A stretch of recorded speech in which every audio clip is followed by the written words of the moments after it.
This is the Sears 10-inch 32.8cc mini cultivator. And this features an air-cooled two-stroke Tecumseh engine. And they made these back in the, I would say from the late 80s through the late 90s, maybe longer. And, you know, they're small, lightweight, fairly low cost. The build quality on the frame, the gearbox, and everything is pretty decent actually. This was given to me, I've used it a few times. But the weak link in this is that little Tecumseh, I think it's called the Tech 100 engine. And it has very little power. It's prone to breakdowns, and the governor system and throttle system on it is very, very poorly designed and engineered for something that's down in the dirt all the time. The air filter's pretty decent quality compared to some of the other small engines that are on these mini tillers. They've got a triple protection air cleaner set up inside there with a pad, a foam, and another pad on top of that. So the air intake system on this is pretty good. What's not so good is the throttle mechanism. I don't know if you can see it. When you squeeze the throttle cable, it just moves that plunger back and forth. It doesn't actually connect to the carburetor. What it does is it stops the movement of the governor fan, and it varies how far it lets the governor open the throttle, which is okay, but it leads to a slower response time. When you go to accelerate, there's a lag between the time you squeeze the throttle and when it actually starts to accelerate.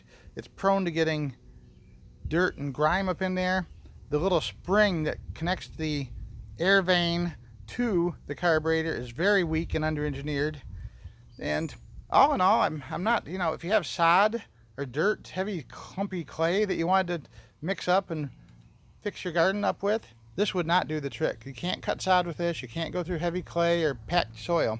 This is strictly for a garden, flower bed that you've already had worked over really good with a real rototiller, pulled out the big clumps of sod, and then you use this to go through the rows afterwards, once your plants are set, to keep the weeds down in the rows.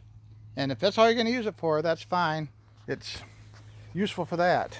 But that's about it. And some of the small, I say this one's probably 25 years old, but some of the small cultivators they sell nowadays are the same thing. You got to be careful. People buy these little mini tillers and they think they're going to be good to put in their big garden with for homesteading, and it's just not the case.